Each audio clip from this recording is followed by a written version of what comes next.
에베소서 6장 10절부터 18절 말씀을 가지고 치열한 영적 싸움에서 승리하기 위해 하나님의 전신갑주를 입어야 한다는 것에 대해서 나눠보도록 하겠습니다. 11절의 말씀을 보니까 마귀의 관계를 능히 대적하기 위하여 하나님의 전신갑주를 입으라 라고 말씀을 하고 있어요. 마귀의 힘은 강합니다. 우리가 생각하는 것보다 훨씬 강해요. 우리의 인생을 무너뜨릴 만큼 엄청난 강한 힘을 가지고 있죠. 우리가 성경을 통해서도 그 사실을 우리 확인해 볼 수 있어요. 아담과 하와가 그 마귀의 유혹을 이기지 못하고 무너지고 말았죠.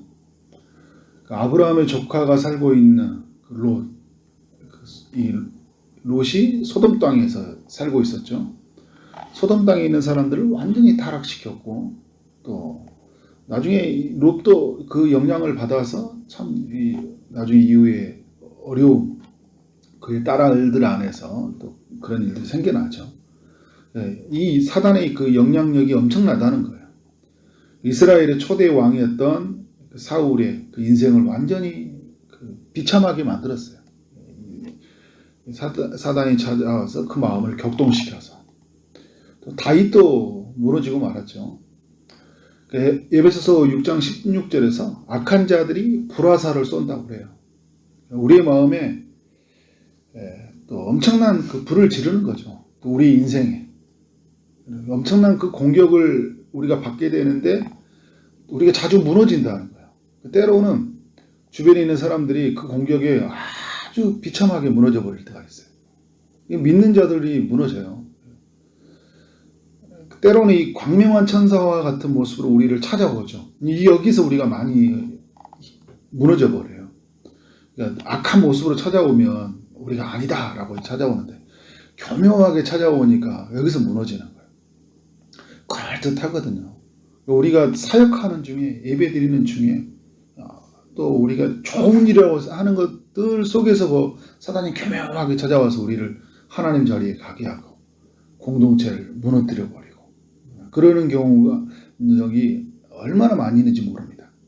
오늘 또 사단은 우리를 그래서 유혹해서 우리를 교만에 빠뜨리게 하고 또 비참한 상태에 빠지게 해요. 하나님과 관계를 끊어버리고, 그러니까 하나님 안에서 우리가 살아가는 것이 아니라 하나님 밖에서 살아가는 것들이 행복하다, 괜찮다, 너도 하나님 자리에 갈 수 있다, 하나님만이 주는 게 아니라 세상도 그걸 줄 수 있다. 그래서 우리는 그걸 손을 잡게 되고 거기에서 이제 우리는 비참함으로 경험하게 되는 거죠. 이걸 아담이 그렇고 다윗도 그렇고 수많은 사람들이 성경 속의 인물들이 그렇게 무너져 버렸잖아요. 그래서 우리는 이 사단, 이 마귀와 늘 싸워야 돼요. 12절의 말씀을 보니까 우리의 씨름, 우리의 싸움은 혈과 육을 상대하는 것이 아니다. 우리의 싸움의 대상은 사람이 아니라는 거예요. 이건 늘 명심해야 돼요. 우리 근데 사람에 자주 무너지잖아요. 명절 연휴가 이제 내일부터 시작이 되는데 사람들의 공격이 있을까요, 없을까요? 아니, 저는 사람들 안 만나니까 없어요 그럴 줄 모르는데 여러 가지로 찾아옵니다. 안 만나도 여러 주변의 상황들이 우리를 내버려 두지 않아요. 특별히 막 사람들이 우리를 건들 때가 많이 있어요. 불화살을 쏘거든요. 우리가 명심해야 될 건 뭐냐면 싸움의 대상이 사람이 아니다. 이 사람을 움직이고 있는, 이 사람의 마음을 격동시키고 있는 그 악한 영들이다라는 거예요. 그래서 통치자들과 권세들과 이 어둠의 세상 주관자들과 하늘에 있는 악한 영들을 상대해야 된다. 그러니까 악한 영이요, 수많은 권세, 그 힘, 시스템, 이런 모든 걸 사용해서 우리를 공격해요. 이렇게 했잖아, 이렇게 살아야 되잖아.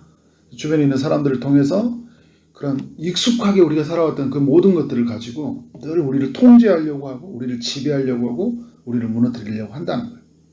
그럼 우리는 이들과 싸워서 이기려면 어떻게 해야 되는가? 오늘 이제 말씀 여러분도 너무 잘 알고 있죠. 우리가 무장해야 될 것들이 있고 또 우리가 가져야 할 무기가 있어요. 무장, 무기, 이걸 두 개를 생각해야 돼요. 무엇을 무장해야 되는가요?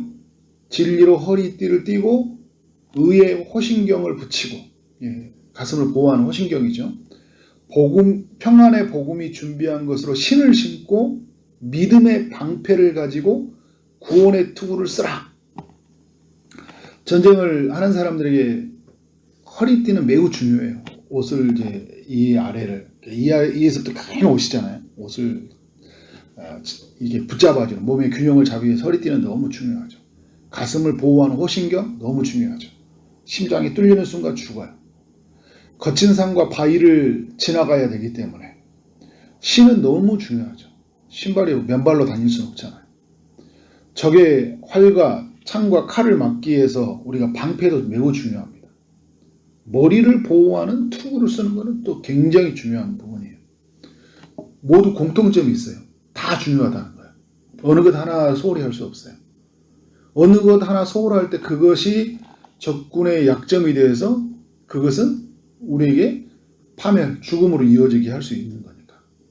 그러니까 이거를 여러분 이제 군인 쓰는 무기를 빼고 진리를 한번 생각해 보자고요. 진리를 붙드는 것 너무 중요하죠. 교회가 우리 하나님의 백성들이 진리를 붙들고 사는 것. 진리를 붙들지 않은 순간 우리는 여러분 무너지고 말아요. 얼마나 진리를 흔드는지 몰라요. 우리가 의의 흉패, 의를 하나님 앞에 누리지 못한다. 의로움을 붙잡고 살지 않는다.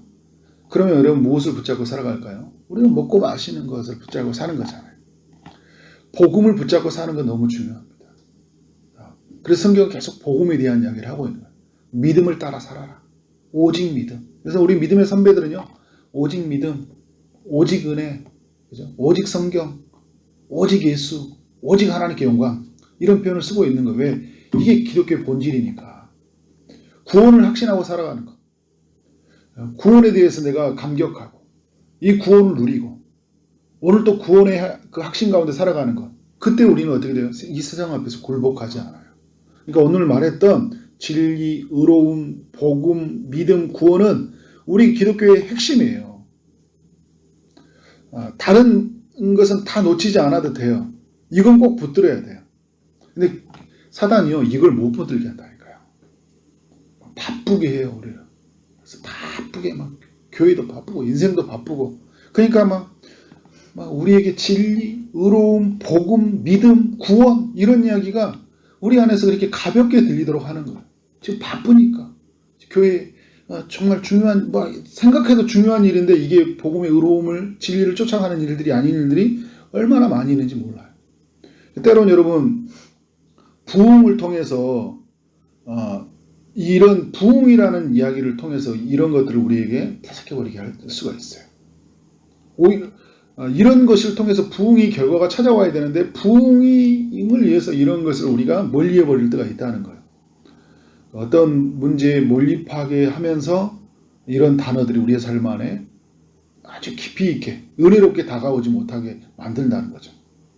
그러니까 진리를 붙들지 못하게 하고 의로움을 누리지 못하게 하고 복음을 붙잡지 못하게 하고 믿음을 저버리고 구원으로부터 두려워서 율법주의에 빠지게 하고 공로주의에 빠지게 하거나 때로는 자유주의에 빠져서 우리의 삶이 완전히 믿음과는 상관없는 기독교가 하나의 문화가 되고 동아리가 되고 나의 그냥 일호의 수단밖에 되지 않는 것. 사람들을 만나는 터전밖에 되지 않는 것이 될 수 있어요. 그러니까 사단은 이렇게 우리를 공격한다는 거예요. 이걸 무장하라는 거예요. 인간을 중심으로 살게 하는 그 인본주의에 빠지게 하고 이해되지 않으면 믿지 않은 이성주의에 빠지게 만들어버려요. 모든 것은 증명되지 않으면 믿지 않으면 과학주의에 빠지게 하는 거예요. 사단이 엄청난 공격을 해요. 그래서 우리에게 의로움을 누리는 꼴을 못 봐요. 믿음으로 사는 꼴을 보지 못합니다. 우리가 진리를 붙들고 사는 것을 꼴을 보지 못해요. 복음이 우리의 삶 안에 이끌어가는 것들을 사단이 내버려 두지 않는다는 거예요. 어떻게든지 저버리게 만들어요. 이게 사단의 전략이에요. 이 사단의 전략을 막기 위해서 우리는 철저하게 이런 부분에 우리에서 무장해야 된다는 거예요. 무장. 근데 여러분 이제 무장으로만 끝나는 게 아니죠. 우리에게 뭐가 필요해요? 무기가 필요해요. 무장과 무기가 필요하다. 오늘 말씀에 두 가지 무기를 말한 거죠. 17절의 말씀. 바울은 우리로 하여금 성령의 검, 곧 하나님의 말씀을 가져라 라고 얘기하고 있어요. 18절에 보면 모든 기도와 간구를 하되 항상 성령 안에서 기도하고 이를 위하여 구하기를 항상 힘쓰며 여러 성도를 위하여 구하라. 우리가 가져야 할 두 가지 무기가 있다면 말씀과 기도라는 거예요. 말씀과 기도는요, 마귀의 공격을 이기기 위한 최상의 무기, 최고의 무기예요. 이걸 붙들지 않으면 우린 진다니까요. 그러니까 늘 우리는 뭐냐면 또 방어만 하고 살 수 있잖아요. 적극적으로 이겨나가야 되는 거예요. 뚫고 나가야 되는 거예요. 마귀가 우리에게 근접하지 못하도록, 얼씬도 하지 못하도록 우리에게 뭐가 필요한 거예요? 말씀이 필요한 거죠. 늘 말씀 앞에 서야 돼요. 말씀을 제가 계속 강조하잖아요. 그러면 이상한 일들이 있어요. 제가 그 주일날도 이렇게 보면 그 다음날 보면 이렇게 우리 예배나 참여하는 사람들이 막 죽어가더라고요. 어제도 제가 수요 예배를 봤더니 한 두세 명 보고 있더라고요, 같이. 다 바쁘니까. 그러니까 우리 바쁘고 할 일이 많으니까. 말씀 앞으로 기도에 가는 일들이 어떻게 하는 거예요? 엄청나게 많은 것들을 막아요. 사단은요, 어떻게 하든지 이걸 못하게 하는 거예요. 어떻게 해요? 우리는 말씀을 붙잡아요. 아침에 시작할 때도 말씀으로 시작하고.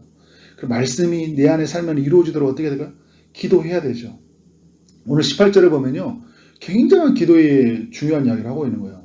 기도와 간구를 하되, 구하라, 막 이러면서 기도의 단어들을 계속 쓰고 있죠. 근데 항상 힘쓰라. 항상 기도하라는 거예요. 그리고 여러 성도들을 위해서 기도하라. 중보기도 하라는 거예요. 이게 기도에 할 내용이 너무 많아요. 내 자신을 봐도 기도할 게 너무 많고, 우리 주변의 사람들 기도할 게 너무 많잖아요. 근데 우리가 기도를 어떻게 할 수 있어요? 우리 힘으로 안 되죠. 육체는요, 기도하지 못하도록 한다니까요. 예수님 따라갔던 제자들 보세요. 피곤해서 자버리잖아. 한시도 깨어있을 수 없냐. 우리의 몸은 늘 피곤하고 힘들고 지치거든요. 집중하지 못하게 만들어요. 근데 오늘 중요한 힘이 있어요. 17절의 말씀도 그래요. 성령의 검.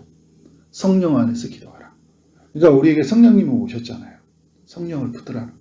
성령님께 도와달라고 하는 거예요.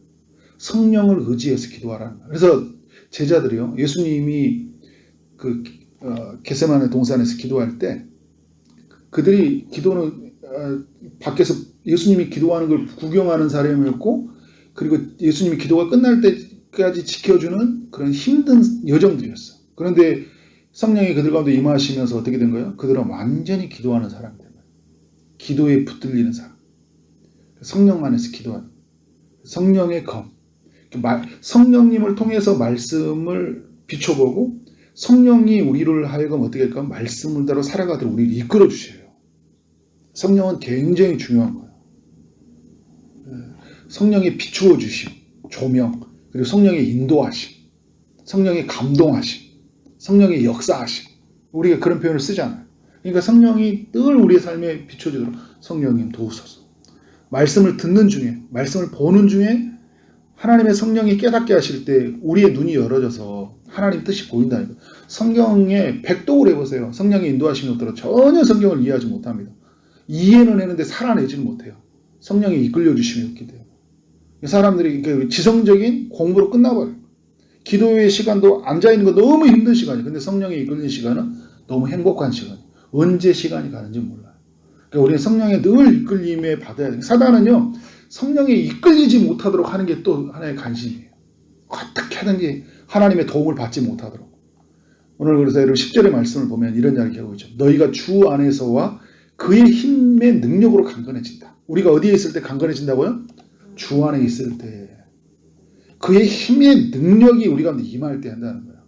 이게 하나님의 성령이 임할 때는 거죠.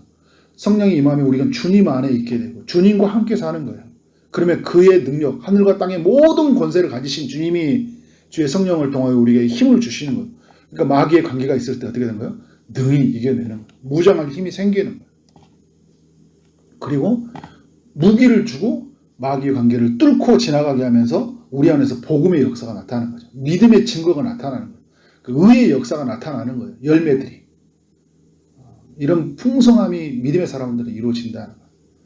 그런 능력으로 살아가는 여러분 되어지길 원합니다. 그런 특별한 은혜가 우리 명절 연휴 가운데 있기를 주의 이름으로 축원합니다. 아멘. 기도하도록 하겠습니다.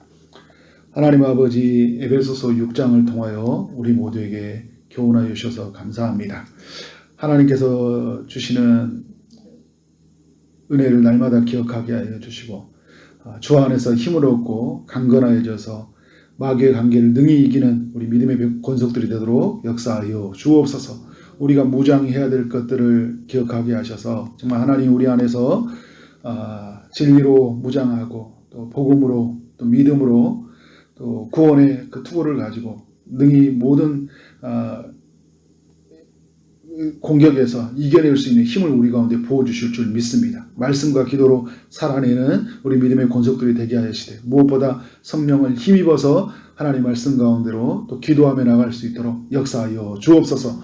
육체의 아픔 중에 있는 성도님들 찾아가셔서 주님 은혜를 베풀어 주시고 치유하여 주실 줄 믿습니다.